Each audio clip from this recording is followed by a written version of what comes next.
अगले टॉपिक की। ये ठीक है ना, सेल्फ ठीक है। तो स्वागत है आप लोगों का, सभी लोगों का पुनः एक बार। और हम लोग स्टडी कर रहे हैं इंडियन पॉलिटी एंड कॉन्स्टिट्यूशन, ठीक है ना। और आप लोगों ने कल देखा होगा उत्तराखंड की परीक्षा जो हुई, पटवारी का देखा, एग्जाम देखा किस तरह था, किस तरह से पॉलिटी क्वेश्चन आए थे या हिस्ट्री के क्वेश्चन आए थे। हालांकि काफी कुछ कहा जा रहा है वो भी ठीक हो गया है, ठीक है, अभी कुछ स्पष्ट रूप से नहीं कहा जा सकता, बट हाँ, लेकिन आपने देखा और बेसिक चीजें, क्वेश्चंस जो थे बहुत ही बेसिक थे। आप लोग जरूर भले। Good morning sir. Good morning बेटा, गुड मॉर्निंग। भले ही आप भी परीक्षा की तैयारी कर रहे हो, लेकिन एक बार आप पेपर जरूर देखा कीजिए कि किस तरह के प्रश्न उसमें बने हैं, है ना। क्योंकि क्वेश्चंस जो है आपको छोटे से लेके और बड़े लेवल तक, मतलब स्मॉल स्केल से लार्ज स्केल तक आपको जाना होता है। तो एक बेसिक अंडरस्टैंडिंग, बुनियादी जानकारी आपके लिए बहुत आवश्यक है।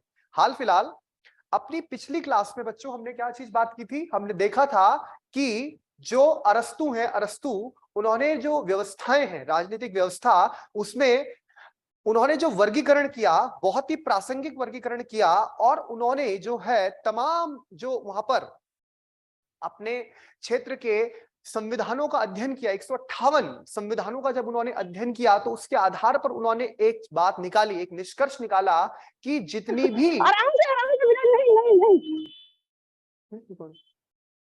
भी ये क्या इस तरह की आवाज आई, जितनी भी आपकी राजनीतिक व्यवस्थाएं हैं उसको हम 3 आधार पर बांट सकते थे। किस प्रकार से? या तो एक व्यक्ति का शासन होगा, देखो ईसा पूर्व 3री शताब्दी में वर्गीकरण हुआ, या तो एक व्यक्ति का शासन होगा, या कुछ व्यक्तियों का शासन होगा, या बहुत व्यक्तियों का, सभी का शासन होगा।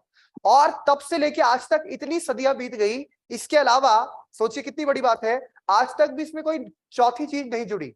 यही चीज है, एक व्यक्ति का अच्छा शासन उन्होंने मोनार्की बताया था, आपको पता ही है, या फिर कुछ लोगों का शासन होगा।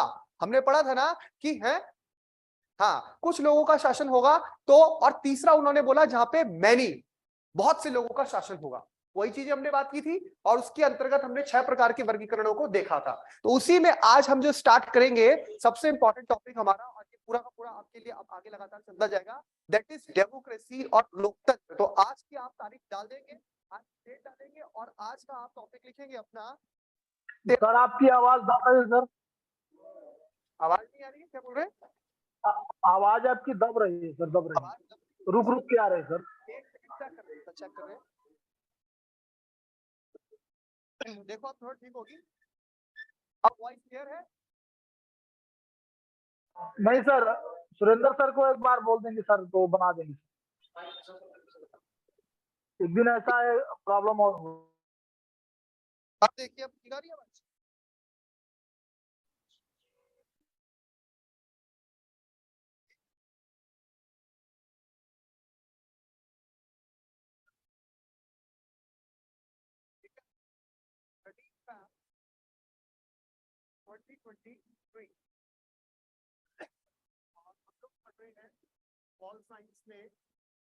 So voice clear now? Sir voice clear नहीं है तो yes sir, you are not audible properly. क्या गया था? प्रजापति की 2 पुत्रियां, ऐसा बोला जाता है। यानी कि भारत में भी लोकतंत्र जब हम बात करते हैं, कोई नया नहीं है, प्राचीन समय से ही इसके संदर्भ में हमें जानकारी मिलती है। हालांकि ये कुछ क्षेत्र विशेष तक ही सीमित था। बड़े स्तर पर दुनिया में कौन सा पॉलिटिकल सिस्टम चलता था? मोनार्की, यानी राजशाही, मोनार्की। लेकिन आज के दौर में जब हम बात करते हैं तो हम डेमोक्रेसी की बात करते हैं, लोकतंत्र की बात करते हैं। और निस्संदेह आप सभी लोग जानते हैं, विदाउट एनी डाउट, कि हम बोलते हैं India is the largest democratic country in the world, कि भारत विश्व में वर्तमान में आप बात करें परिप्रेक्ष्य में तो सबसे बड़ा लोकतांत्रिक देश है, हम ये बात बोलते हैं। लेकिन लोकतंत्र वास्तव में होता क्या है? अगर हम बात करें जनता के शासन की, ये बात तो बहुत सही है, बिल्कुल सही है। लेकिन क्या ये केवल इतनी बात है? या लोकतंत्र का मायने, लोकतंत्र का अर्थ बहुत ज्यादा गहरा है, ये चीज हमें समझनी पड़ेगी। अगर हम सामान्य रूप से बात करें लोकतंत्र की बच्चों, तो हिंदी में आप देखिए, सर आपकी आवाज क्लियर नहीं आ रही है, कभी रुक रही है कभी आ रही है।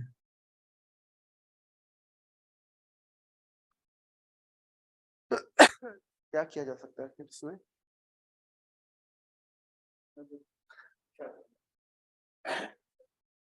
बोले कुछ, इनको रिकॉर्डिंग मिलेगा तो मिल जाएगा। यहाँ से तो वॉइस जा रही है, अब उन्हीं के एंड से कोई प्रॉब्लम होगी शायद, लेकिन तीन सर चार। जब आप क्लास में ना, जब आप लेक्चर दे रहे हैं तब आवाज खराब आ रही है। अब ठीक आ रही है? अब ठीक आ रही है? सर हाँ, आप अभी ठीक आ रही है सर। अब ठीक आ रही है? मतलब मैं हल्के बोलूंगा ठीक, ये है ना? जी सर, अभी को प्रॉब्लम है सर।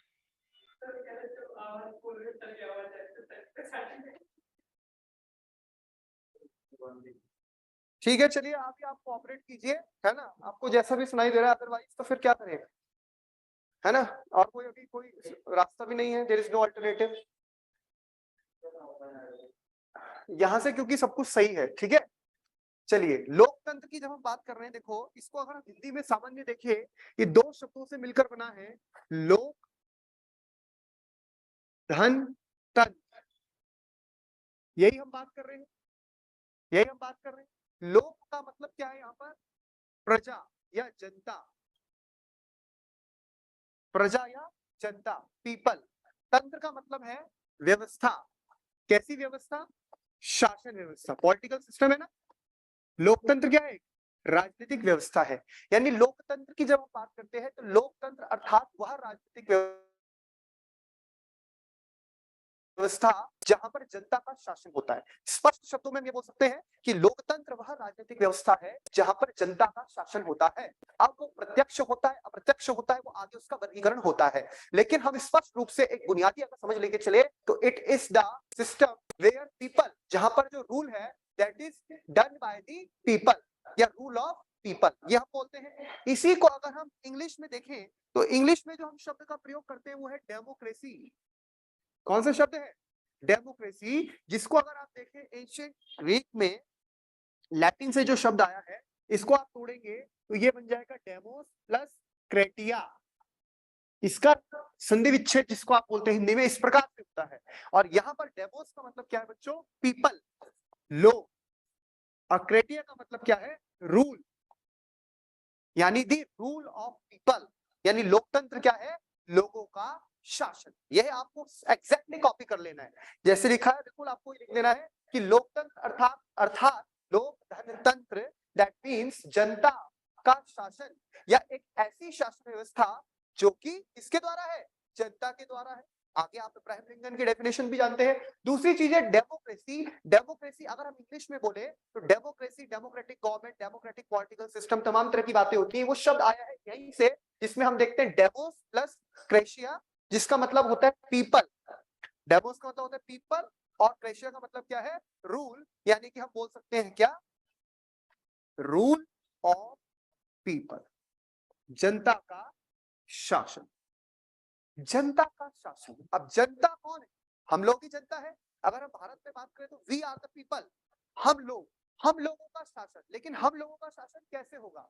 कैसे हम बोलेंगे कि हमारा शासन है? तो ये हमें समझने वाली बात है। और जैसा परिप्रेक्ष्य वर्तमान में उत्तराखंड में चल रहा है, आप सब जानते हैं, आप अनभिज्ञ नहीं। मे बी मेंस में इससे क्वेश्चन बने, तो आप समझ रहे हैं किस प्रकार का परिप्रेक्ष्य बनता है। जनता का शासन है लोकतंत्र, या बहुमत का शासन है लोकतंत्र, या फिर हम लोकतंत्र को बोले, आजकल लोकतंत्र के लिए एक और शब्द चल रहा है और वो एक कटाक्ष है लोकतंत्र के ऊपर, वो है क्या? हम लोकतंत्र को इस प्रकार से बोलते हैं कि इलेक्टोरल ऑटोक्रेसी। जरा शब्द पे ध्यान देना, समझने वाले समझ रहे होंगे कैसी है ये? इलेक्टोरल या इलेक्टेड ऑटोक्रेसी, यानी एक ऐसा शासन, ऐसी सरकार जो कि इलेक्टेड है लेकिन वो ऑटोक्रेटिक है। ऑटोक्रेटिक मींस वो अपने अनुसार। ऑटोक्रेसी का मतलब क्या होता है? हम बोलते हैं ना ऑटोक्रेटिक रूल, एक प्रकार से तानाशाही, तानाशाही रवैया। अब मेजॉरिटी गवर्नमेंट है, बहुमत की सरकार है, बहुत स्पष्ट बहुमत है। ऐसी सरकार भी आप देखते हैं हमारे देश में रही है, वर्तमान में भी एक बहुत मजबूत सरकार केंद्र में है। पहले भी हमने देखा इंदिरा गांधी के समय बहुत मजबूत सरकार थी, लेकिन एक बहुत ज्यादा मजबूत सरकार है, वो भले इलेक्टेड गवर्नमेंट, बट वो कब ऑटोक्रेटिक हो जाए? क्योंकि बहुत ज्यादा शक्ति भी कई बार व्यक्ति को क्या कर देती है? भ्रष्ट कर देती है, खराब कर देती है, जिसको कहा जाता है एब्सोल्यूट पावर करप्ट्स एब्सोल्यूटली। यानी कि पूर्ण शक्ति, पूर्ण रूप से विशुद्ध शक्ति अगर आपको मिल रही है, वो आपको पूर्ण रूप से ही करप्ट कर देती है। तो वो कुछ लिमिटेशंस भी हमें देखनी पड़ेगी, वो चीजें भी हमें समझनी पड़ेगी। लेकिन हम बहुत ही बुनियादी स्तर पर बात करें तो लोकतंत्र से हमारा ये अर्थ। अब इसकी डेफिनेशन लिखिए। किसको आप लिखेंगे? लिखिए, पहले लिखेंगे इंग्लिश में, सबसे पहले इंग्लिश में लिखेंगे, और आप लोग हिंदी और इंग्लिश दोनों में ही लिखिए, क्योंकि मैं दोनों ही भाषाओं में बोलूंगा। डेफिनेशन पहले इसकी पूरी लिखिए। Democracy, democracy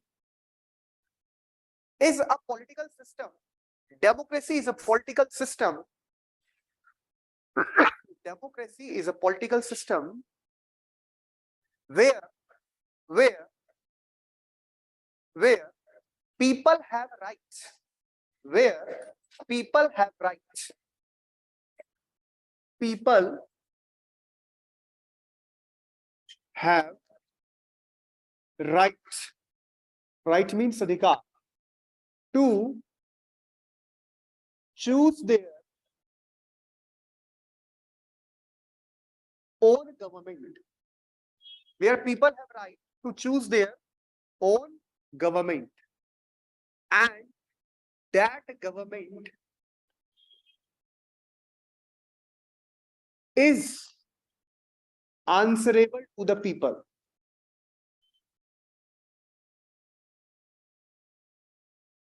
And that government is answerable to the people. Democracy is a political system where people have right to choose their own government, and that government is answerable to the people. इतनी बात लिखी। इसके आगे, if the government does not work according, अभी समझेंगे हम एक एक चीज, according to the wish and will of the people,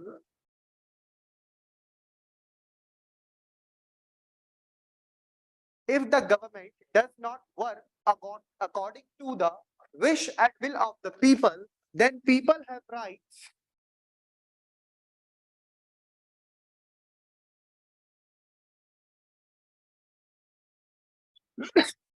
कैसे?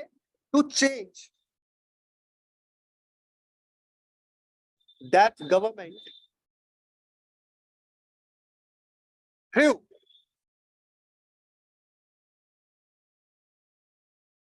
through constitutional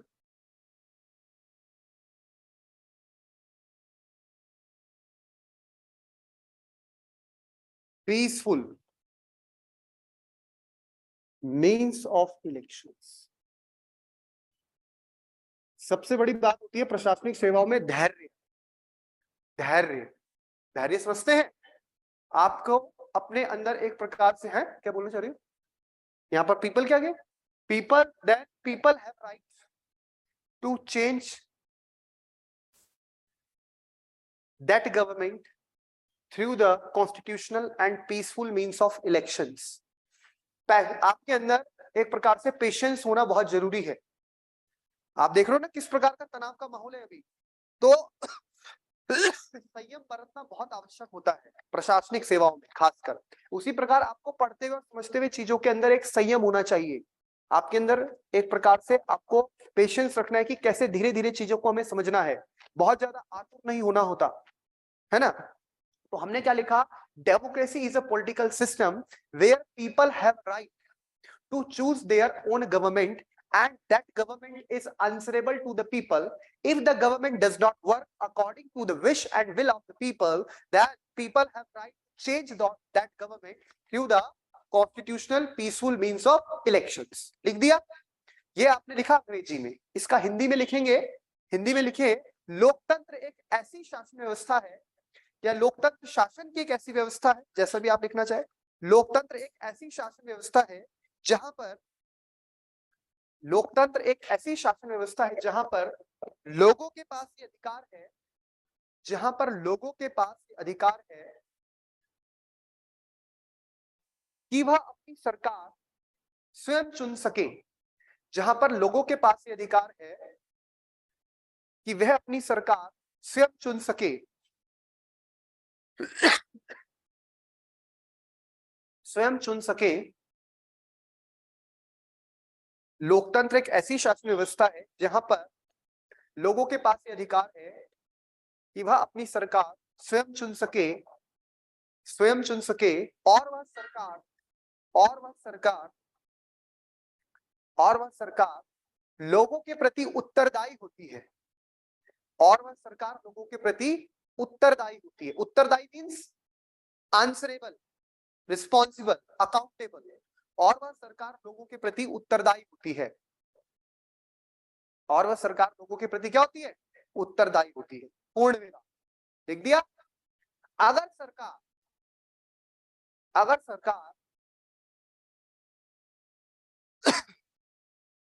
जनता की, हाँ हिंदी में बोल रहा हूं, अगर सरकार जनता की आकांक्षाओं एवं अपेक्षाओं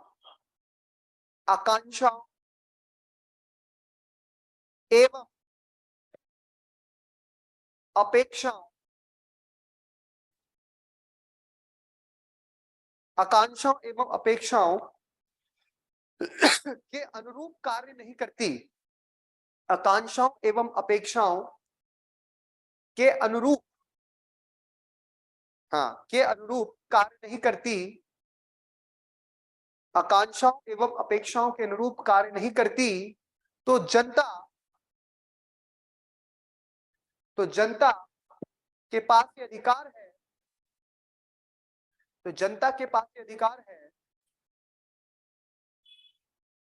कि वह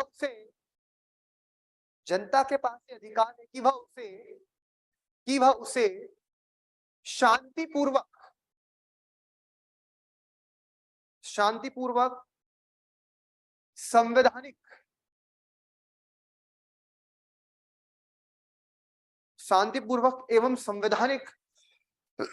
निर्वाचन के अधिकार के माध्यम से बदल दे। निर्वाचन होता है वोटिंग, निर्वाचन के अधिकार के माध्यम से बदल दे। ठीक, शांतिपूर्वक, समझ गए ना? किसके अधिकार के माध्यम से? निर्वाचन के अधिकार से, संवैधानिक निर्वाचन के अधिकार के माध्यम से बदल दे। अब जरा ध्यान से देखिएगा, इधर लिख लिया, सबने लिख लिया? अब यहां पर ध्यान से देखना। हमने बोला कि डेमोक्रेसी क्या है? हमने बोला democracy is the rule of the people, लेकिन डेमोक्रेसी को हम फर्दर क्लासिफाई करेंगे डायरेक्ट और इनडायरेक्ट, प्रत्यक्ष या अप्रत्यक्ष लोकतंत्र में। तो हमारी परिभाषा क्या निकल के आ रही है लोकतंत्र की? कि लोकतंत्र एक ऐसा राजनीतिक व्यवस्था, एक ऐसी शासन व्यवस्था है, शासन की ऐसी व्यवस्था है जहां पर लोगों के पास ये अधिकार है, पीपल अर्थात लोग के पास ये अधिकार है कि वह अपनी सरकार स्वयं चुन सके। यानी लोकतंत्र में जो सरकार है, जो गवर्नमेंट है, वो किसके द्वारा चुनी जाती है? जनता के द्वारा ही चुनी जाती है। यानी सरकार में जो लोग बैठे हैं वो अभी लोगों में से है। सरकार में, शासन में जो लोग बैठे हैं, जो व्यक्ति हैं, वो कहां से गए हैं? वो हम ही लोगों के में से है, हम ही लोगों के द्वारा भेजे गए हैं। ठीक, and that government is answerable to the people. और जो सरकार वहां पर चली गई तो वो किसके प्रति उत्तरदायी है? जनता के प्रति उत्तरदायी है, क्योंकि जनता ने उसे भेजा है। वो जनता के प्रतिनिधि के रूप में वहां कार्य कर रहे हैं। जनता के हितों को समझना, जनता के हितों के लिए कार्य करना उनका परम दायित्व है, प्रथम दायित्व है। तो वो सरकार किसके प्रति उत्तरदायी है? जनता के प्रति। यानी ऐसा नहीं है कि एक बार आपने सरकार चुन के भेज दी तो वो वहां हमेशा रहेगी। उसका समय समय पर मूल्यांकन भी होगा। और आप बताइए किस माध्यम से होता है मूल्यांकन?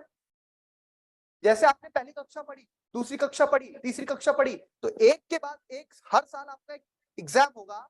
उसके बाद जब आप उसमें पास हो जाएंगे तो आपको आगे प्रमोट किया जाता है कि अब ये सेकंड में आ गया, अब ये थर्ड में आ गया। तो कोई मूल्यांकन होना आवश्यक है ना, वरना पढ़ते ही पढ़ते जाएगा इंसान। तो उसी प्रकार की सरकार जब हमने एक बार चुन ली तो ये सरकार कार्य कर रही है, तो एक निश्चित समय बाद इसका मूल्यांकन होता है। बताइए माध्यम, किस माध्यम से मूल्यांकन होता है सरकार का? निर्वाचन। वेरी गुड, चुनाव।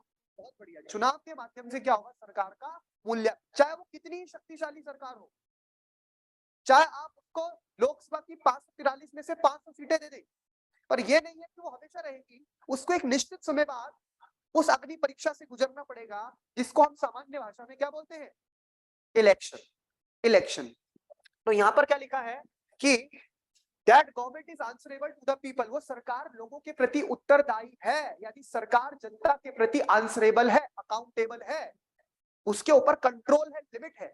अब आगे क्या है, अगर सरकार जनता के प्रति उसकी अपेक्षाओं के प्रति, आकांक्षाओं के अनुसार कार्य नहीं करती, क्योंकि जनता, भाई सरकार कोई भी पावर में है, आपने देखा जब इलेक्शन होते हैं तो चाहे पार्टी ए हो, पार्टी बी हो, पार्टी सी हो, सब अपना एक इलेक्शन मैनिफेस्टो जारी करती है, चुनावी घोषणा पत्र, वादे किए जाते हैं, बहुत से वादे किए जाते हैं, ये करेंगे, वो करेंगे, वो करेंगे। अगर सरकार जनता की अपेक्षाओं के अनुरूप कार्य नहीं करती, जनता की अपेक्षाओं के अनुरूप कार्य नहीं करती, तो जनता के पास ये अधिकार है, क्या अधिकार है, संवैधानिक अधिकार, डेमोक्रेटिक और कॉन्स्टिट्यूशनल राइट है कि वो उस सरकार को बदल दे, उस सरकार को पलट दे।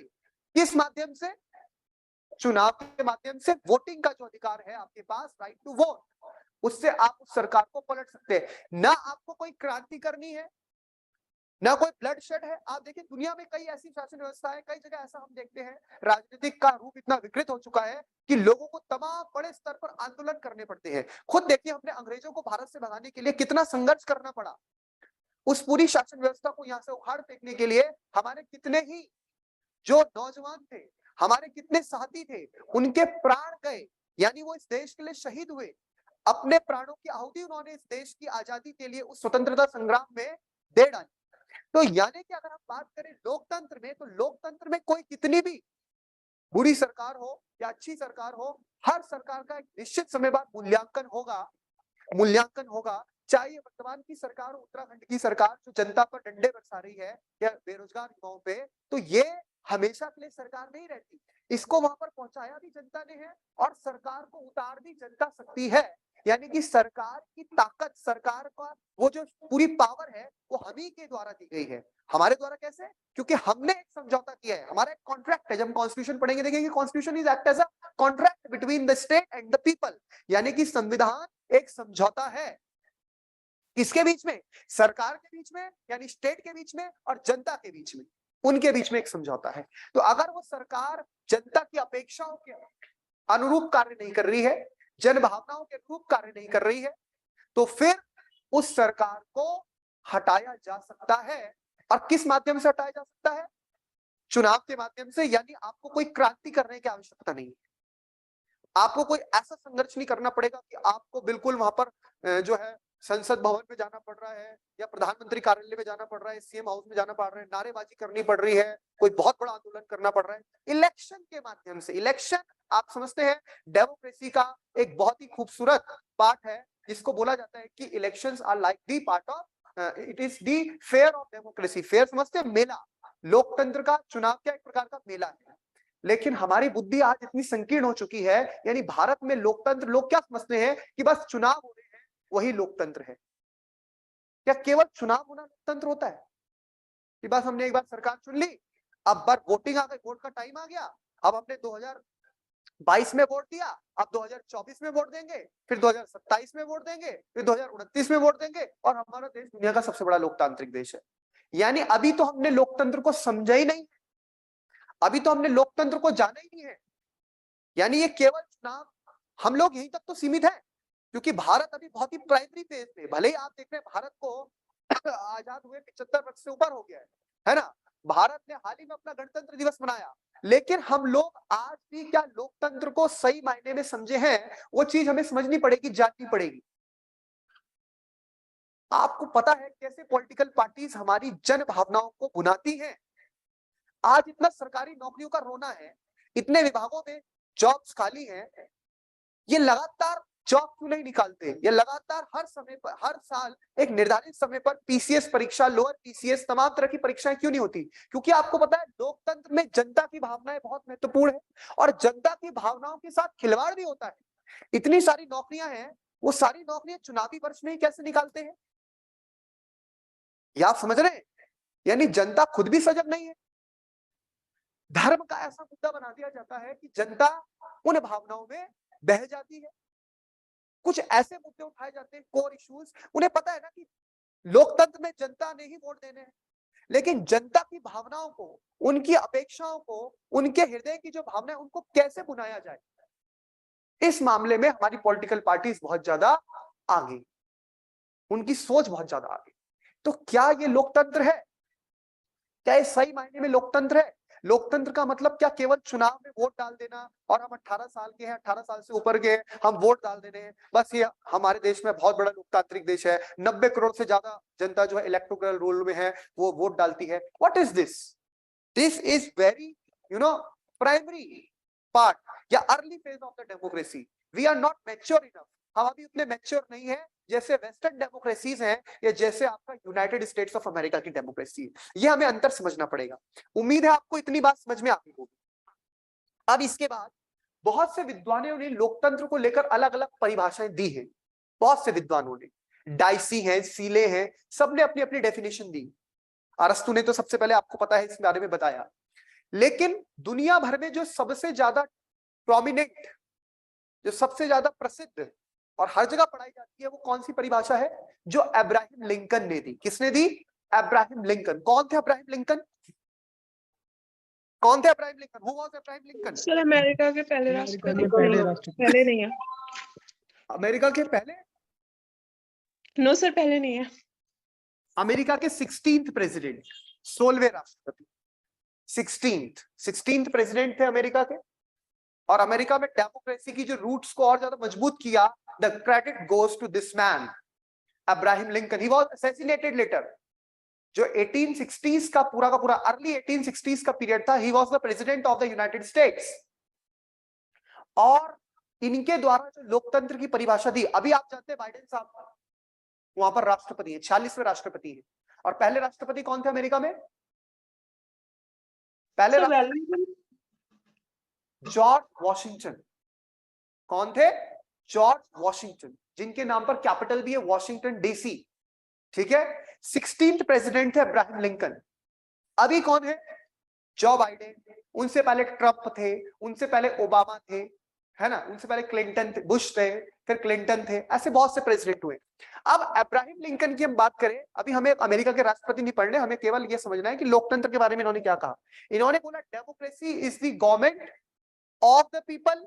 देखना, ध्यान से देखना, डेमोक्रेसी इज द गवर्नमेंट, किसकी सरकार है? Of the people. Sir, of the people, bye the people, for the people. Of the people, bye the people and for the people. ये बात हमने बोल दी और बस हम समझते हैं कि डेफिनेशन कंप्लीट हो गई। इसको लिख भी लीजिए। According to Abraham Lincoln, bracket में लिख देना, the 16th president of the United states.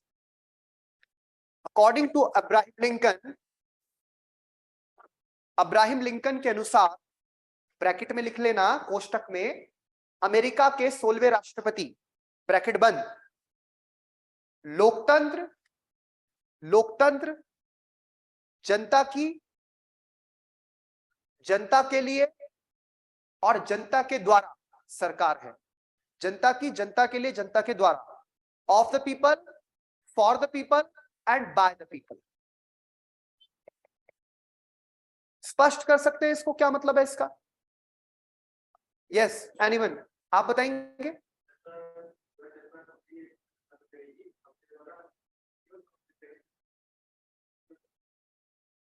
दोबारा स्पष्ट कीजिए, क्या बोला आपने? जनता के द्वारा जनता पे शासन, जनता के लिए जनता द्वारा शासन।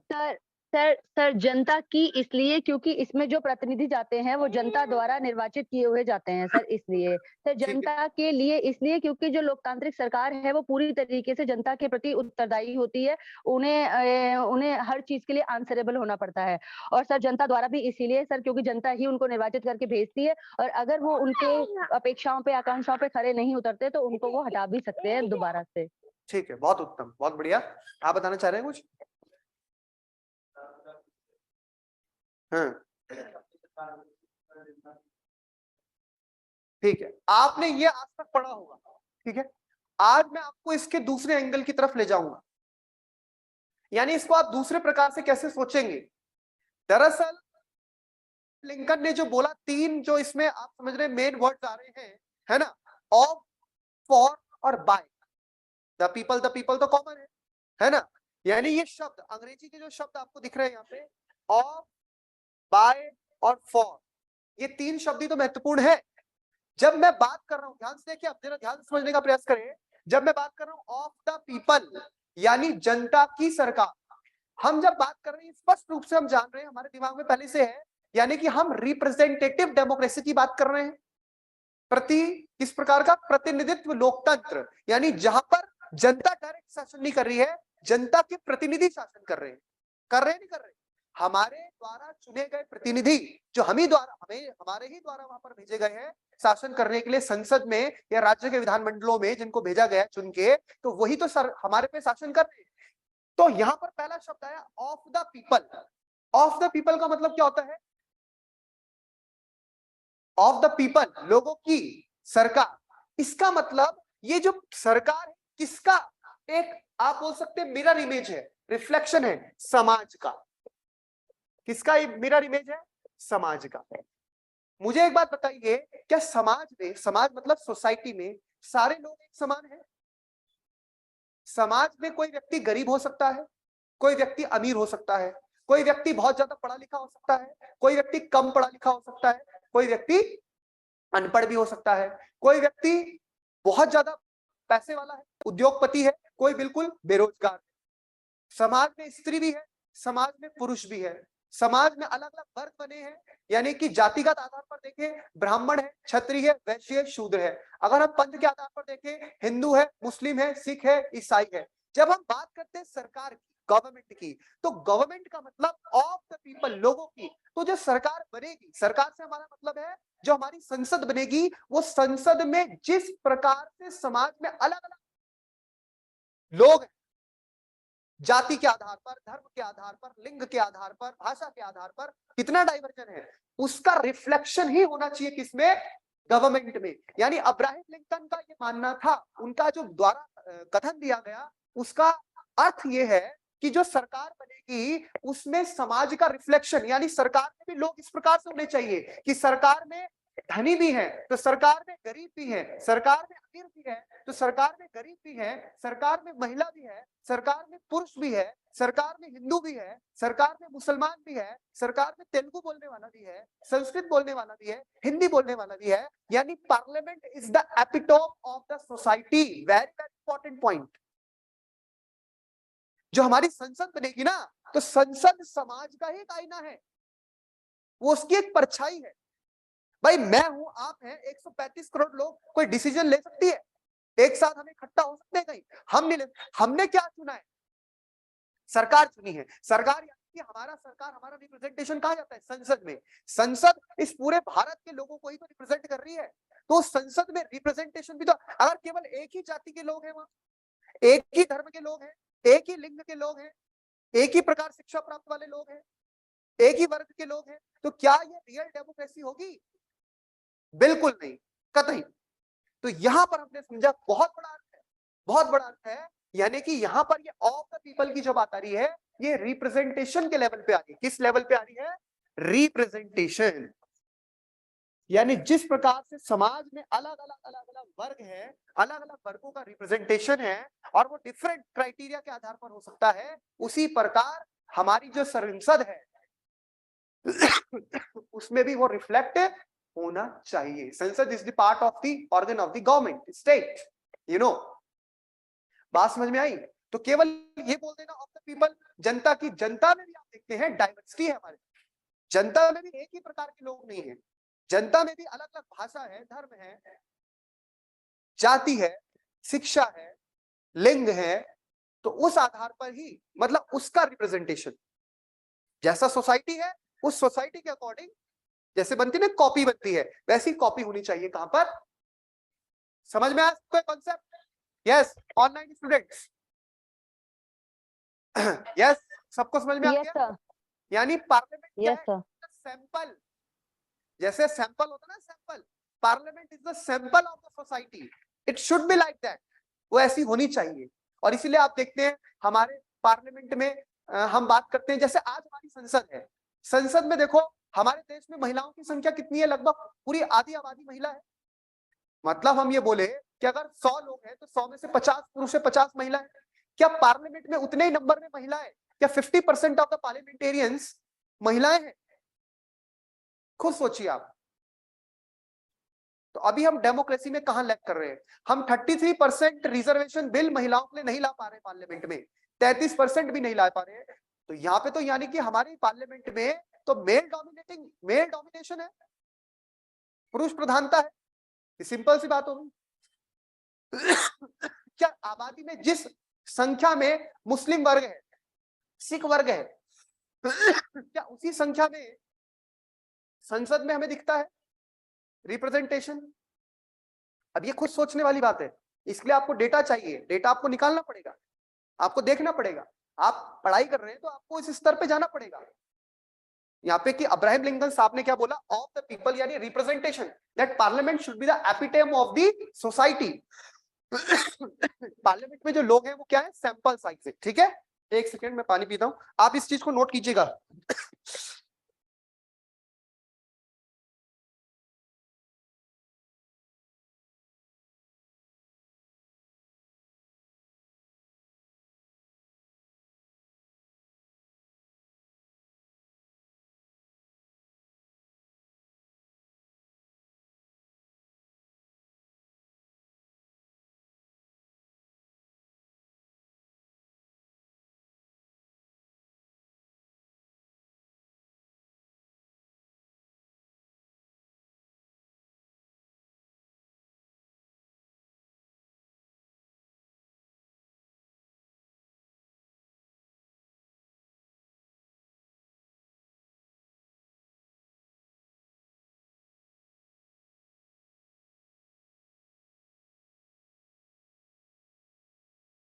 इसको लिख देना। Excuse me sir. हाँ जी, एक सेकंड। हाँ सर, बोलिए। May I speak something? हाँ जी sir, actually I disagree with this. Sir, आपने जो कहा मैं उससे सर सहमत नहीं हूँ। आपने कहा सर हाँ। कि जैसे मान लीजिए अगर 14% मुस्लिम्स हैं या जो भी परसेंटेज ऑफ सिक्स वर्ग का है, तो उनके रिप्रेजेंटेटिव वहां होनी चाहिए, ये ठीक है। पर उनको ये अधिकार है ना कि वो भेजें। अगर वो समझते हैं कि उनके वर्ग से अधिक दूसरे किसी वर्ग के व्यक्ति में ये क्षमता है कि वो उनसे अच्छे शासन कर सके, तो ये उन्हीं ने तो चुनकर भेजा है, जो हमारी डेमोक्रेसी में भेजा गया है। तो ये कोई जरूरी नहीं है कि हर वर्ग का व्यक्ति वहां पर पहुंचे। ये इस बात पे डिपेंड करता है कि कौन से वर्ग के व्यक्ति में या कौन से व्यक्ति में ये क्षमता ज्यादा है कि वो अच्छा शासन करेगा और देश को अच्छे से चलाएगा। ये बात बहुत सही आपने बोली कि किस व्यक्ति के अंदर क्षमता है, यानी जो व्यक्ति क्षमता रखता है वो वहां पर पहुंचे। ये बात आपने बोली, यही बात बोलना चाह रही है आप। लेकिन बात ये है, जी सर। जो बात इब्राहिम लिंकन साहब ने रखी, उनका मानना ये था कि सब लोगों की आवाज वहां तक पहुंचे। अब ये हो सकता है कि हमारी कॉन्स्टिट्यूएंसी में एक पर्टिकुलर कम्युनिटी, एक किसी मुस्लिम हिंदू की हम बात नहीं कर रहे हैं, पर्टिकुलर कम्युनिटी की एक अच्छी पॉपुलेशन है और वो जनता वोट करके क्या कर रही है, उनको वहां पर भेज रही है। ठीक है, किसी एक व्यक्ति को हो सकता है कि हमारी सोसाइटी में एक पर्टिकुलर कम्युनिटी एक्स है, उसकी बहुत ज्यादा पॉपुलेशन है, लेकिन कम्युनिटी वाई में व्यक्ति योग्य है और वो उसको चुन के भेजती है। वो तो जनता की विश और विल है। लेकिन कई बार हमें ऐसा भी देखने को मिलता है कि क्या कम्युनिटी एक्स या कम्युनिटी एक्स वाई जेड जो भी है, उनको प्रॉपर टिकट मिला है इलेक्शन में। जैसे सीट्स है कई सारे स्टेट्स में, आप देखते हैं कोई व्यक्ति है, कोई कम्युनिटी है, क्या उनको वो प्रॉपर अपॉर्चुनिटी मिल रही है या उनको टिकट मिल रहा है पर्टिकुलर कम्युनिटी को? क्योंकि इलेक्शन लड़ने से पहले आपको पॉलिटिकल पार्टी जिससे भी आपका एफिलिएशन है, एक इलेक्शन के लिए टिकट चाहिए होता है, टिकट चाहिए होता है। तो यानी कि आप समझ रहे हैं, हालांकि हम इंडिपेंडेंट भी इलेक्शन लड़ सकते हैं, अगर आपके अंदर योग्यता है यू कैन गो। बट जब हम सैंपल साइज की बात करते हैं, सैंपल साइज का मतलब होता है नमूना। नमूना मतलब समाज जिस प्रकार से है उसी प्रकार का नमूना रिफ्लेक्ट होना चाहिए संसद में, यानी पार्लियामेंट में। समझ रहे हैं आप? हो सकता है कि दूसरे वर्ग का व्यक्ति ज्यादा अच्छा वक्ता है, ज्यादा अच्छा नॉलेज रखता है, उसमें किसी कोई रिस्ट्रेंट नहीं है, और हमारे यहाँ रिस्ट्रेंट नहीं है। अगर आपके पास कैपेबिलिटी है, if you are able, if you can, you can go in the parliament and you can represent. कई बार होता है कि अगर मैं मान लीजिए सीएम हूं, अगर या मैं एमएलए हूं किसी उसका, मेरी मेरे कॉन्स्टिट्यूएंसी में तमाम तरह के लोग होंगे, वहां पे हिंदू भी होंगे, मुस्लिम भी होंगे, सिख भी होंगे, ईसाई भी होंगे, गरीब भी होगा, अमीर भी होगा, ब्राह्मण भी होगा, दलित भी होगा, तो मैं सबका प्रतिनिधि हूँ, मैं सबको रिप्रेजेंट करता हूँ, ये बात सही है। लेकिन आप ग्राउंड रियलिटी जानती है कि भारत में हम लोकतंत्र की कितनी बातें कर ले और कितना अपने आपको मजबूती से खड़ा करें, लेकिन आज भी जब चुनाव होते हैं तो उसमें जातिगत फैक्टर देखा जाता है। आज भी जब चुनाव होते हैं तो टिकट इस आधार पर मिलते हैं कि यहाँ पर कितने लोग इस जाति के हैं, इस संप्रदाय के हैं, और ये पॉलिटिक्स हर पॉलिटिकल पार्टी करती है, हर पॉलिटिकल पार्टी करती है। तो ये रियल डेमोक्रेसी है, ये नहीं है, या हम आज भी भावनाओं में बह जा रहे हैं? हमारे मुख्य मुद्दे कहीं गौण तो नहीं हो गए हैं? हमारी डेमोक्रेसी में जो मुख्य मुद्दे हैं, विकास के मुद्दे, वो गौण तो नहीं हो गए हैं? ये हमें समझना होगा। यानी हम जाति, धर्म, भाषा, हमारे हिंदुस्तान में हम एक साथ रहते हैं, ये बात सही है, हम सब एक कंपोजिट कल्चर वाले हैं, ये बात भी सही है, लेकिन हम ही लोग जो है भाषा के आधार पर भी भिड़ जाते हैं। 1953 में सबसे पहला राज्य भारत में आंध्र प्रदेश बना, किस आधार पर बना? भाषा के नाम पर बना। हम रेस के नाम पर भी भिड़ जाते हैं कि तुम आर्यन हो, द्रविड़न हो, मंगोलाइड हो। साउथ इंडिया में आप देखें 2 स्टेट है, साउथ इंडिया पूरा द्रविड़ स्टेट है, वहां पे कर्नाटक और तमिल के बीच में भी आप देखते हैं तमाम मुद्दों को लेकर लड़ाई हो जाती है। यानी कि बहुत सारे डिविजन्स हैं, बहुत सारे विभाजन हैं, लेकिन जब हम बात कर रहे हैं अकॉर्डिंग टू अब्राहम लिंकन कि जो पार्लियामेंट है या जो भी रिप्रेजेंटेटिव हाउस है, that should be the sample of the society. ये अब एग्जैक्टली ऐसा नहीं हो सकता कि 50% ये पॉपुलेशन में 14% फलाना कम्युनिटी है तो उसको एग्जैक्टली दिया जाए, but there must be the say of that people, यानी उनकी भी बात, उनकी भी पहुंच होनी चाहिए। ये इसका मायना है, ये इसका आधार, मतलब ऐसा वो व्यवस्था चाहते हैं। समझ रही है बात को? दूसरी चीज क्या है? Bye the people. Bye the people का मतलब क्या हुआ? जनता के द्वारा, यानी जो सरकार भेजी जा रही है वो किसके द्वारा चुन के भेजी जा रही है? जनता के द्वारा, यानी कि इलेक्टेड बाय द पीपल है, इलेक्टेड बाय द पीपल यानी जनता के द्वारा ही चुन के जाएगी। आप ये बात समझ लीजिए कि डेमोक्रेसी में जो लोग जो पावर में जा रहे हैं वो पावर में हमारे द्वारा ही जा रहे हैं। अभी हमारे चीफ मिनिस्टर हैं, अभी क्या हुआ था इस बार? अच्छा 2012 में भी ऐसा हुआ उत्तराखंड में, आपको पता होगा, या हिमाचल में भी हुआ था। 2012 के इलेक्शन आपको याद होंगे, बीजेपी वर्सेस कांग्रेस चल रहा था। बीजेपी अच्छी नंबर ले आई, उससे पहले बीजेपी की गवर्नमेंट थी, खंडूरी जी सीएम थे, फिर निशंक साहब सीएम बने, फिर खंडूरी जी। खंडूरी जी का अच्छी इमेज वाले सीएम है, मतलब अनडाउटली सभी लोग इस बात से सहमत करेंगे कि उत्तराखंड में अभी तक जितने भी सीएम हुए हैं उनमें सबसे अच्छी छवि और ईमानदार छवि अगर किसी की रही है तो भुवन चंद्र खंडूरी साहब की रही है।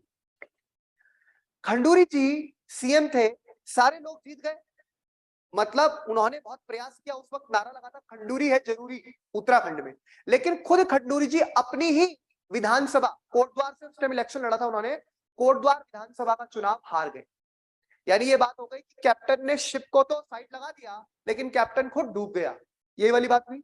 ऐसा हमने रिसेंटली उत्तराखंड में जब दोबारा इस बार चुनाव हुए विधानसभा के चुनाव, तो बीजेपी बहुत तगड़ा मैंडेट लेके आई, लेकिन हमारे चीफ मिनिस्टर कैंडिडेट थे यानी जो प्रेजेंट सीएम है वो अपना इलेक्शन हार गए। ऐसा आप देखते हैं, यानी कि जब और ऐसे हिमाचल में भी हुआ था, धूमल साहब हार गए थे और तब वहां पे बीजेपी जीत गई थी। तो यहाँ पर आप देखें डेमोक्रेसी में जब हम बात करते हैं बाय द पीपल, यानी कि जो सरकार है वो किसके द्वारा चुन के जारी है? जनता के द्वारा, यानी कि जो पावर में लोग हैं उनको पावर में भेज कौन रहा है? हम ही लोग। यानी कि पहले नंबर पे हमने देखा किस चीज की बात हुई? रिप्रेजेंटेशन की। लेकिन दूसरी बात जो होती है बाय द पीपल, ये किस चीज को शो कर रहा है? Mandate of the people. Mandate समझते हैं? What is mandate? सर बहुमत। हाँ, अपना बहुमत, अपना मत देना, यानी सरकार जनता के मत पर आधारित है। उदाहरण के लिए समझिए, उदाहरण के लिए समझिए, हमारे देश में 2004 से लेकर 2014 तक एक पार्टी की गवर्नमेंट थी। एक पार्टी मींस कोलिशन था वो, जिसको आप सामान्य लोग जानते हैं किस रूप में? UPA 1 UPA 2। सामान्य आदमी इसी रूप में जानता है यूपीए सरकार। यूपीए की फुल फॉर्म पता है इसको? What is UPA? United progressive alliance, Hindi में से बोलते हैं सप्रंग सरकार, संयुक्त प्रगतिशील गठबंधन, जो कांग्रेस और कांग्रेस के सहयोगियों की सरकार थी। डॉक्टर सिंह साहब हमारे प्रधानमंत्री थे 2004 से 2014। 2004 से 2009 ये पहला कार्यकाल था।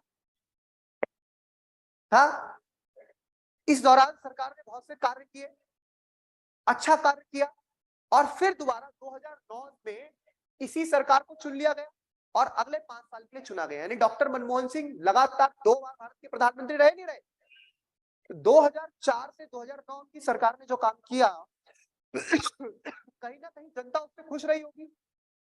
आरटीआई लेके आ गए, national rural employment guarantee act दिया, जिसे आप नरेगा मनरेगा बोलते हैं। इस टाइम सरकार ने तमाम कार्य किए, तभी तो जनता ने चुन के उनको और सीटें बढ़ाकर किसको दे दिया? कांग्रेस पार्टी को दिया। और 2009 से 2014 उनका दूसरा कार्यकाल रहा। लेकिन दूसरे कार्यकाल में हमने बहुत सी घटनाएं देखी। यानी दूसरे कार्यकाल में सीएजी की रिपोर्ट आई, बहुत ही हंगामा मच गया। आपने सुना होगा 2G घोटाला, बहुत बड़ा घोटाला, कोलगेट घोटाला, कोयले का घोटाला। 2010 में भारत में कॉमनवेल्थ गेम्स हुए थे, उसमें घोटाले की बात आई, सुरेश कलमाड़ी वाले। 2011-12 ये टाइम बहुत तनावपूर्ण रहा दिल्ली में। बाबा रामदेव का आंदोलन हुआ था, आपको पता होगा, लाठी डंडे पड़ गए थे उनपे रातों रात रामलीला मैदान में। 2012 निर्भया गैंगरेप की बात हुई थी। निर्भया गैंगरेप से पूरी दिल्ली का पूरा देश, और आपका अन्ना हजारे का आंदोलन, लोकपाल लोकपाल लेके रहेंगे लोकपाल। यानी दूसरा कार्यकाल बहुत ज्यादा विवादों में गिर गया मनमोहन सिंह साहब का। अतः 2014 में कौन सी पार्टी आई सत्ता में? बीजेपी।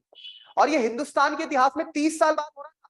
1984 के बाद 1984 में इलेक्शन जब हुए थे इंदिरा गांधी की हत्या के बाद, उसके बाद 1984 के बाद सीधा 2014 में पहली बार ऐसा हुआ कि कोई पार्टी स्पष्ट बहुमत लाई। यानी लोकसभा में कितनी सीटें बच्चों हमारे, कितनी सीटों में इलेक्शन होता है? 543। आपको सरकार बनाने के लिए कितना मैंडेट चाहिए? कितना चाहिए? 50% + 1। भाई आपको सरकार बनानी है, लोकसभा में भारत सरकार जो बनती है वो इस संख्या बल के आधार पर आपको चाहिए 50%। 543 का 50%, 500 का आधा कितना हुआ? 250। 40 का आधा कितना हुआ? 20। 250 और 20 270। 3 का आधा कितना हुआ? 1.5 तो कोई सांसद नहीं होगा। 272 + 1 273। आपको सरकार बनाने के लिए कितनी सीट चाहिए? 273। और आपको पता होगा 2014 में जब बीजेपी आई तो बीजेपी अपने ही दम पर, अकेली पार्टी अपने दम पर 282 सीटें ले आई। क्या ये पूर्ण बहुमत की सरकार थी? बिल्कुल। 30 साल बाद हिंदुस्तान के इतिहास में ऐसा हो रहा था। यानी ये सरकारें रही मनमोहन सिंह साहब की, और जिनसे पहले अटल बिहारी वाजपेयी साहब की, और आई.के. गुजराल साहब की, देवगौड़ा साहब की, पीवी नरसिम्हा राव साहब की, चंद्रशेखर साहब की, है ना? जितनी भी सरकारें रही, वो सरकारें कैसी सरकारें थी? Coalition government. कोलिशन समझते हैं? मिली जुली सरकार। यानी आपने अलग अलग दलों से समर्थन लिया, अलग अलग पार्टियों से समर्थन लिया, तब जाके आपकी सरकार चल रही थी। लेकिन 2014 में 273 सीटें चाहिए थी सरकार को, लेके आ गई वो 282। सरकार पलट, सत्ता एकदम से पलट गई। ठीक है, इतना बड़ा बहुमत मिला, और ये तो केवल बीजेपी को मिला। बीजेपी के साथ बहुत सारी और पॉलिटिकल पार्टीज थी, तो वो आपको सरकार के फैसलों में भी दिखा रिफ्लेक्शन। 2014 से 2019 के बीच में आपने क्या देखा? बड़ी बड़ी चीजें क्या हुई? जनधन योजना, स्वच्छ भारत मिशन, बड़े अभियान भारत सरकार ने शुरू किए। भारत ने विदेश नीति को 370 बाद में भारत में विदेश नीति को अपनी शार्प किया। इसके अलावा आप जानते हैं 2016 में नोटबंदी जैसे फैसले हुए, 17 में जीएसटी आई। तो ये एक पावरफुल गवर्नमेंट ही कर सकती थी। सरकार ने बड़े स्तर पर फैसले लिए। फिर कितनी भी बहुमत की सरकार हो, मैंने कहा ना, लोकतंत्र में एक टाइम बाद उसको इलेक्शन को फेस करना है, चाहे कितनी मजबूत सरकार हो। फिर इलेक्शन का टाइम आया 2014 के बाद। कब आया? 2019 आया। फिर इलेक्शन हुए। अच्छा, पुलवामा अटैक हुआ था, इससे पहले आपको पता होगा। इलेक्शन हुए। अच्छा, ये सरकार मजबूत थी, इसने आप समझते हैं सर्जिकल स्ट्राइक, एयर स्ट्राइक, तमाम तरह से सरकार ने कार्य किया। 2019 में जब इलेक्शन हुआ, सरकार को पता है कितना वोट मिला? यानी कि बीजेपी गवर्नमेंट और कांग्रेस दोनों, और अपोजिशन सारा साथ था, सारा अपना लड़ रहा था। बीजेपी को वोट सीटें 282 से बढ़कर हो गई 303। कितनी हो गई? यानी 2014 में बीजेपी को सीटें मिली थी 282। उस टाइम नोटबंदी हुई, जीएसटी आया, विपक्ष ने, कांग्रेस ने तमाम प्रचार किया, देखो भाई लोग परेशान हैं, लोगों को रोड पे लगना पड़ा, ये करना पड़ा, वो करना पड़ा। लेकिन अगर लोगों को वास्तविक तौर पर आप समझ रहे समस्या होती, या लोग प्रसन्न ना होते सरकार से, तो फिर मैंडेट बढ़ता नहीं। कितना आ गया?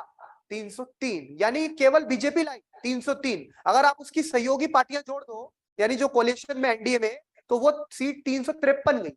आते ही साथ अगस्त में जम्मू कश्मीर से राज्य से अनुच्छेद 370 के तहत विशेष राज्य का दर्जा समाप्त और उसे 2 यूटी में तोड़ दिया। फिर तो कोविड का जो पूरा टाइम रहा 2020, 21, 22 तक, वो पूरा टाइम उसमें लगा, और अब 24 में इलेक्शन। तो आप देख रहे हैं ये क्या दिखाता है, ये सेकंड पॉइंट को दिखाता है कि बाय द पीपल जो सरकार है वो किसके द्वारा है, यानी वो जो व्यक्ति वहां पर बैठे हैं, प्रधानमंत्री नरेंद्र मोदी जी या पूरी सरकार जो है वो किसके द्वारा वहां पर भेजी गई है, हम लोगों के द्वारा। हमारे मैंडेट पे सरकार बनी है, वो हम ही लोगों में से है। डॉक्टर रमेश पोखरियाल निशंक साहब जो हमारे सांसद हरिद्वार से, वो शिक्षा मंत्री थे, एजुकेशन मिनिस्टर थे, फिलहाल नहीं, धर्मेंद्र प्रधान है। तो यानी वो किसके द्वारा चुने गए, हरिद्वार की जनता यानी भारत की जनता है वो भी, और उसने उनको मैंडेट दिया, सांसद बनाया और उनको मंत्री पद मिला। यानी जो सरकार है, जो गवर्नमेंट है, that is the representative of the people. वो किसका रिप्रेजेंटेशन कर रही है, लोगों का, सरकार लोगों का। तो बाय द पीपल का मतलब हो गया लोगों के द्वारा ही वो सरकार क्या है, बनाई जाती है, लोगों के मैंडेट्स। समझ गए। तीसरी बात आती है for the people. For the people मतलब जनता के लिए। जनता के लिए क्या मतलब है, सरकार जब वहां पर है तो उसका कार्य करने का मतलब क्या है, क्या कार्य करेगी सरकार जनता के लिए, मतलब गवर्नेंस। क्या बात होती है, गवर्नेंस की। लेकिन गवर्नेंस कैसी, शासन कैसा, गुड गवर्नेंस। जनता के लिए क्या मतलब है यहाँ पर कि गवर्नेंस हो, शासन हो, लेकिन अच्छा शासन हो। आज एक टर्म भी चलती है, क्या क्या हम बोलते हैं, मिनिमम गवर्नमेंट और मोर गवर्नेंस। यानी कि सरकार का साइज, उसमें पॉलिटिकल जो आपके लीडर्स है उनका साइज कम हो, मिनिस्टर्स का, लेकिन गवर्नेंस अच्छी होनी चाहिए, शासन अच्छा होना चाहिए, सबका साथ, सबका विकास, सबका विश्वास, ये जो भावना है, यही है कि आपकी गुड गवर्नेंस। गवर्नेंस का मतलब क्या हो बच्चों, शासन। यानी सरकार के लेवल पर जो डिलीवरी होगी, डिलीवरी ऑफ व्हाट, सरकार जो तमाम तरह की स्कीम्स बनाती है, सरकार तमाम तरह की पॉलिसीज बनाती है, वो सब लोगों को लाभान्वित, उससे लोग लाभान्वित होने चाहिए, लोगों को लाभ मिलना चाहिए। तो 3 बातें बोली अब्राहम लिंकन साहब ने, of the people. Of the people पहला कंसेप्ट बताता है जिसको हम क्या बोलते हैं, साइड में लिख देना, ऑफ द पीपल का मतलब क्या है, रिप्रेजेंटेशन। यानी कि आपको वहां पे लाइन लिख लेनी चाहिए, that parliament should be the epitome of the society, या संसद समाज का एक आईना है। आईना यानी समाज का रिफ्लेक्शन होना चाहिए पार्लियामेंट में। समझ रहे हैं, इसका मतलब यह हुआ केवल कि समाज के सभी वर्गों को, सभी लोगों को, सभी हितधारकों को वहां पर एक पार्टी के रूप में, यानी उनका एक नॉमिनी या एक उनका रिप्रेजेंटेटिव, या हम बोल सकते हैं कि उनका एक सैंपल साइज। हमारे कॉन्स्टिट्यूशन में तो बकायदा तक के लिए प्रावधान किया गया। हमारे कॉन्स्टिट्यूशन में आप देख, शेड्यूल कास्ट के लिए सीट हमारे यहाँ पे रिजर्व है, शेड्यूल ट्राइब के लिए रिजर्व है, कुछ सोच समझ के वो चीजें रखी गई है। तो that is the first thing, representation. दूसरी चीज क्या है, बाय द पीपल, यानी government is elected, whosoever is in power is elected by the people, वो लोगों के द्वारा। यानी दूसरी चीज क्या बता रही है, दूसरी चीज बता रही है मैंडेट। एक कीवर्ड में आप लिखेंगे फिर आप इलैबोरेट कर देंगे। पहली चीज ने क्या बताया, पहली चीज ने बताया रिप्रेजेंटेशन, दूसरी चीज ने क्या बताया, मैंडेट, यानी मैंडेट ऑफ द पीपल, और तीसरी चीज क्या बताती है, गुड गवर्नेंस, सुशासन। क्या बोलते हैं तीसरी चीज को, सुशासन यानी गुड गवर्नेंस। इतनी बात क्लियर हो गई। यह है अब्राहम लिंकन का पूरा जो बोलने का अर्थ था। केवल ये नहीं कि of the people, for the people, bye the people. Abraham Lincoln ने जो सारी बात रखी उसके ये मायने हैं। सबको क्लियर हो गया, यस, ऑफलाइन ऑनलाइन एवरीवन, ये 3 बातें आपको क्लियर हुई, yes sir, this is according to the Yes, sir, definition of Abraham Lincoln. ठीक है, अब इसके बाद आगे बढ़े तो हम अगर देखें आज के लोकतंत्र में, क्या केवल और केवल, ये बहुत बड़ा टॉपिक है, क्या केवल हम जो इलेक्शन, आप क्या होता है हमारे देश में अमूमन, मैंने देखा है, आपने भी देखा होगा, समाज में ऑब्जर्व किया होगा, 2019 में इलेक्शन हुए। कौन से इलेक्शन थे बच्चों, ये जनरल इलेक्शंस। जनरल समझते हैं, जिसे आप लोकसभा का चुनाव बोलते हैं। दूसरा इलेक्शन कौन सा होता है देश में हमारे, असेंबली इलेक्शन। असेंबली मतलब जो उत्तराखंड में कब हुआ 2022 में, इसे आप लोग विधानसभा चुनाव बोलते हैं। इसे बोलते हैं असेंबली इलेक्शन। और एक और इलेक्शन होता है हमारा लोकल इलेक्शन, जो हमारे ग्राम पंचायत, समझ रहे, पंचायती राज के, और जो लोकल सेल्फ गवर्नमेंट के, शहरों में हम बोलते हैं ना पार्षद का चुनाव, मेयर का, लोकल इलेक्शन। यानी हर 5 साल में 3 बार तो ऐसा होता ही है कि हमें वोट देने जाना होता है, और हम वोट डाल के बहुत खुश होते हैं, और अब हमारे हाथ में इंक लग जाती है, हम अपनी सेल्फी भी लेते हैं और फेसबुक में पोस्ट कर देते हैं, और देखते हैं हम हैं लोकतंत्र के प्रहरी। What is this? क्या केवल इलेक्शन होना ही डेमोक्रेसी है कि टाइम टाइम पे इलेक्शन हो जा रहा है, जनता अपना मैंडेट दे रही है? क्या यही इलेक्शन है? क्या यही डेमोक्रेसी है? केवल इलेक्शन? खुद सोचिए आप। लेकिन हम इसी आधार पर तो बोल देते हैं कि हम तो भाई बड़े लोकतांत्रिक देश हैं, हमारे यहाँ चुन के सरकार आती है, ये आती है, वो आती है। अब डेमोक्रेसी भी आप ये समझिए, क्या डेमोक्रेसी को आज जब इसमें क्रिटिसिज्म होता है, क्योंकि कोई भी सिस्टम परफेक्ट तो नहीं होता, इसके क्रिटिसिज्म में जब बात आती है तो इसको क्या बोला जाता है? मेजॉरिटीज रूल, बहुमत का शासन, मेजॉरिटीज रूल, यानी बहुमत का शासन, इसको बोला जाता है। मेजॉरिटी होती है बहुमत, और ये बात आप जानते ही, सरकार उसी की बनेगी जिसका क्या होगा? बहुमत होगा। ये क्रिटिसिज्म में जब इसकी बात आती है, ये सिस्टम कब मॉब रूल बदल जाए? मॉब रूल, सुप्रीम कोर्ट ने भी इसके ऊपर टिप्पणी की है। मॉब किसे बोलते हैं? भीड़। मॉब किसे बोलते हैं बच्चों? इंग्लिश में एक शब्द होता है मॉब, भीड़ के लिए। भीड़ होती है ना, भीड़, बहुत सारी भीड़ है, और रूल मतलब शासन, यानी भीड़ तंत्र। यानी लोकतंत्र कब बदल जाए? किसमें? भीड़ तंत्र में। क्या भीड़ तंत्र ही लोकतंत्र है? खुद सोचिए आप, क्या भीड़ तंत्र ही लोकतंत्र है? और तीसरा इसके लिए शब्द क्या प्रयोग हुआ? इलेक्टेड, यानी निर्वाचित ऑटोक्रेसी। ये सब कैसे रूप है इसके? ऑटोक्रेसी मतलब तानाशाही, स्वैच्छिक शासन। इलेक्टेड गवर्नमेंट है, लेकिन वो स्वैच्छिक रूप से ऐसा कार्य कर रही है जो अपना हित पहले है और समाज का हित गौड़ है, उसमें गायब है। ऐसा भी हमें देखने को मिलता है? नहीं दिखता। हमारे यहाँ इतनी पॉलिटिकल पार्टीज हैं, कितनी डिबेट होती है उसके ऊपर? परिवारवाद,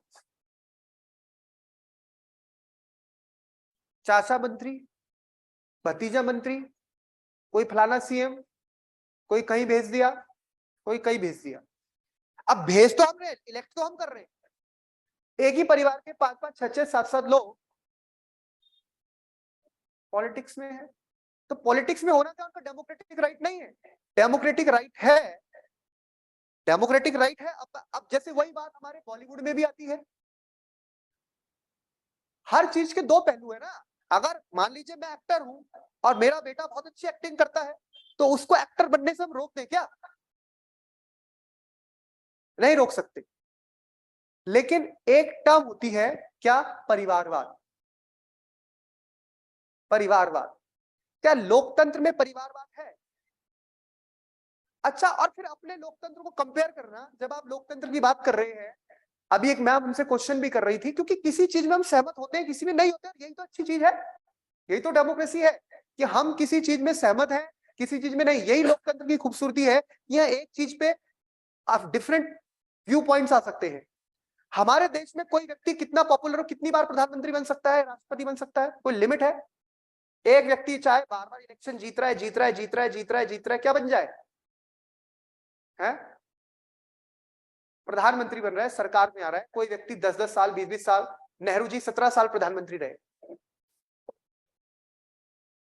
क्या अमेरिका के संविधान या अमेरिका में जो व्यवस्था है, अमेरिका के लोग हमसे कम समझदार हैं या ज्यादा समझदार हैं या हमारे बराबर हैं? कि उन्होंने एक लिमिट लगाई कि एक व्यक्ति 2 टर्म से ज्यादा राष्ट्रपति बन ही नहीं सकता,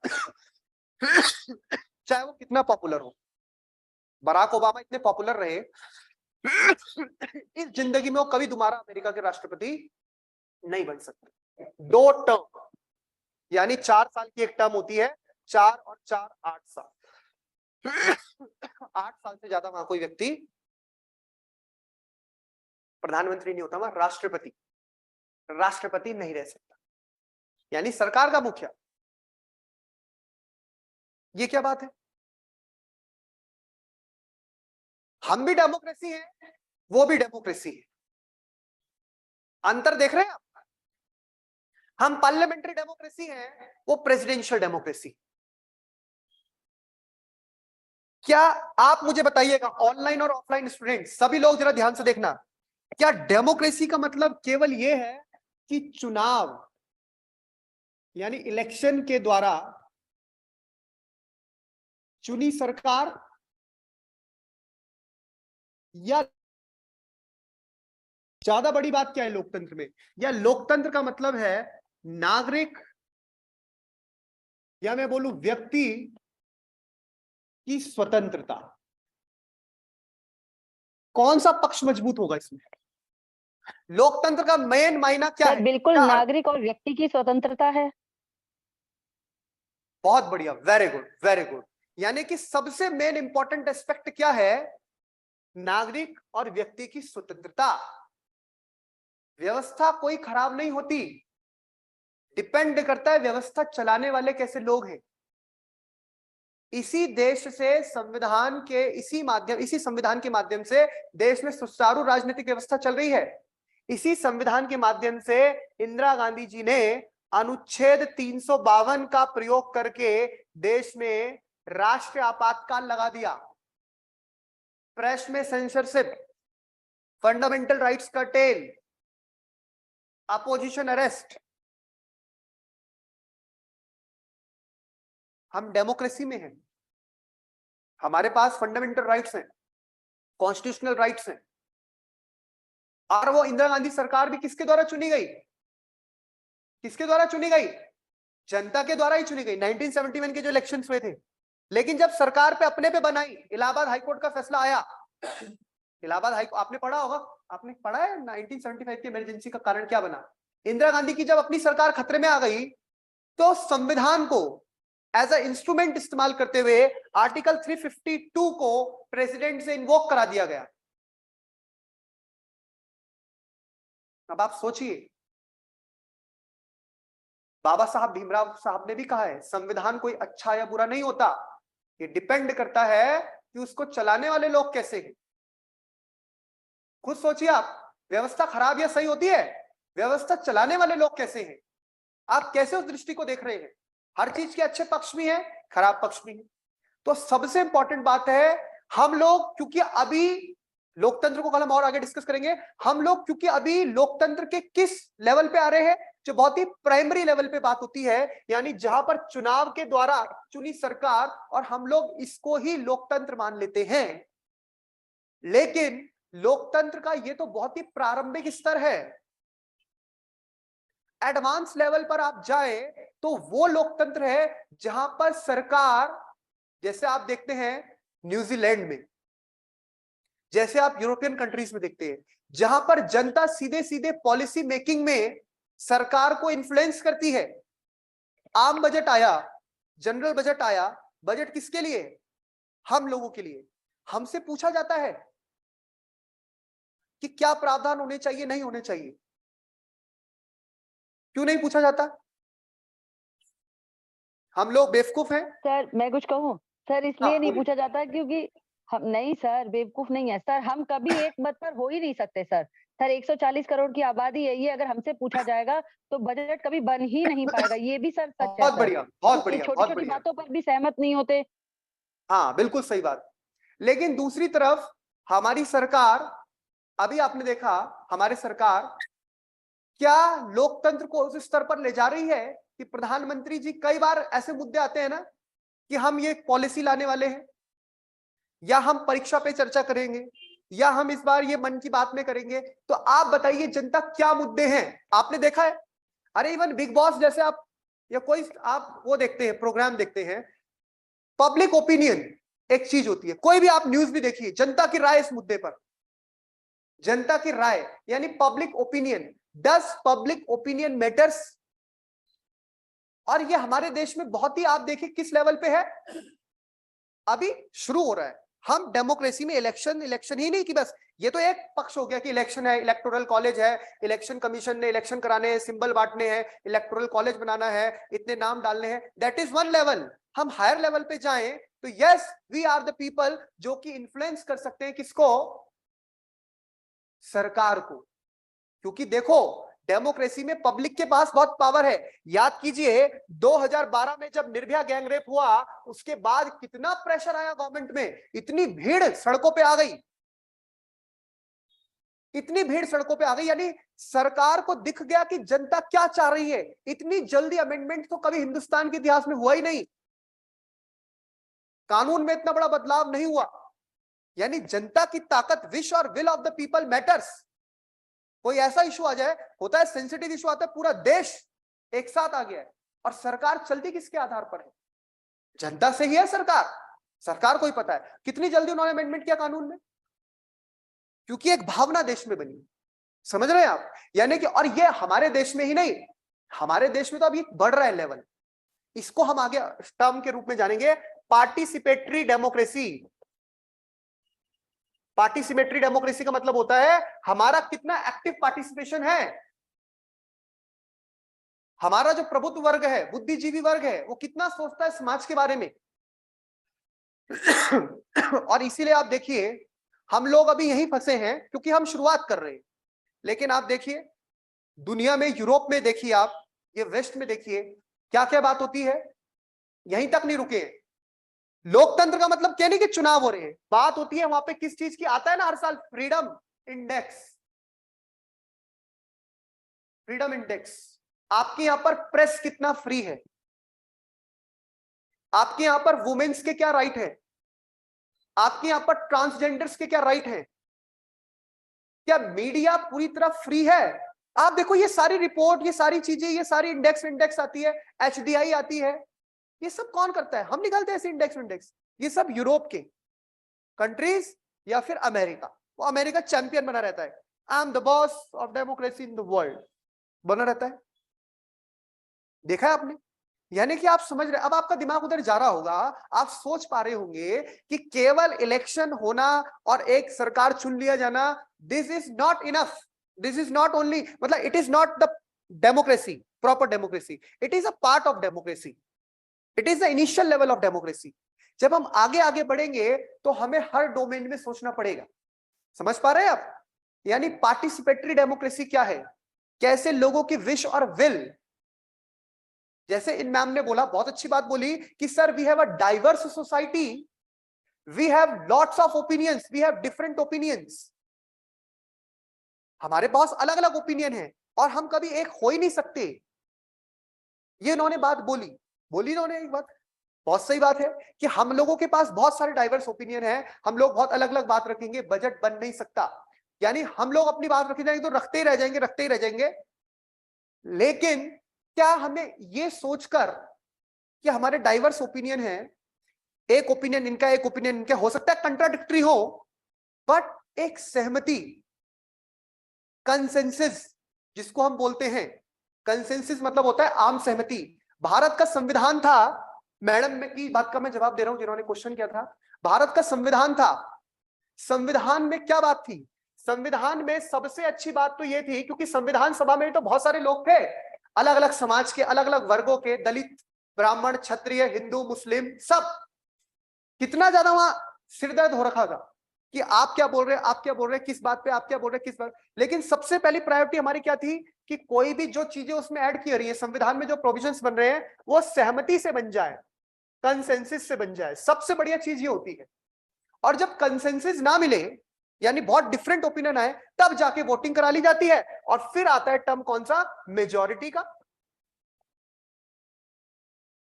मेजॉरिटी। अब मैं बोलूं इस क्लास में बच्चे हैं 50, कितने लोग पिकनिक जाना चाहते हैं, सबने हाथ उठा दिया, सबने हाँ बोल दिया, तो फिर तो बात ही खत्म हो गई। बिल्कुल, ये तो कंसेंसस, ये तो 100% प्योर डेमोक्रेसी के रूप में हमें दिख गया। अब हो सकता है कि कुछ लोग मना करें, तो फिर हमने वोटिंग करवा ली, कितने जाना चाहते हैं हाथ खड़ा करें, जो नहीं जाना चाहता है हाथ नीचे रखे। अब उसमें से मेजॉरिटी हमें मिल गई, तो फिर मेजॉरिटी के अकॉर्डिंग हम काम करेंगे। तो पहली चीज क्या होती है हमारी, कंसेंसस, सहमति मिल जाए। कंपोजिट कल्चर है, डाइवर्सिटी है, डिफरेंट ओपिनियंस हो सकते हैं। तो फिर दूसरी चीज में हम किस में काम करते हैं? मेजॉरिटी।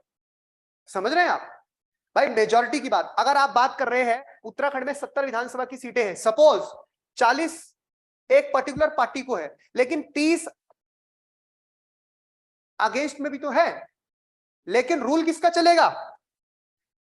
लेकिन इनको इसको भी तो लेके चलना पड़ेगा,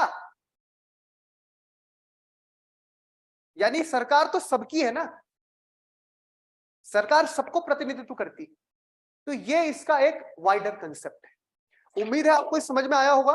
डेमोक्रेसी हमने बड़े स्तर पर देखा कि डेमोक्रेसी क्या है, डेमोक्रेसी के विविध आयाम क्या है, और यहीं पे डेमोक्रेसी खत्म नहीं हुई।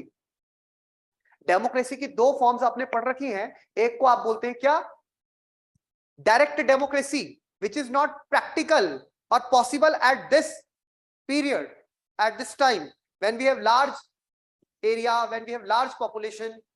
एंड दूसरी होती है representative democracy. In India we have representative democracy, जहां पे हमारे द्वारा चुनकर प्रतिनिधि जाता है, जिसको हम बोलते हैं प्रतिनिधित्व लोकतंत्र।